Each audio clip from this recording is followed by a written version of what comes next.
It's fun to make fruit tarts in oven-proof soup bowls. Let me show you how I do it. Roll out your dough so it'll fit inside the bowl. Then fill it, leaving enough room to fold over the edges. I'm making a pear almond tart today, so I also will sprinkle with some sliced almonds.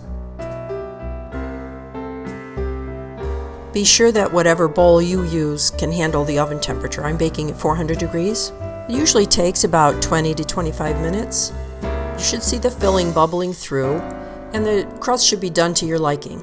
Here's a variation where I rolled the almonds right into the dough, and here's one where I put some apricot jam before baking.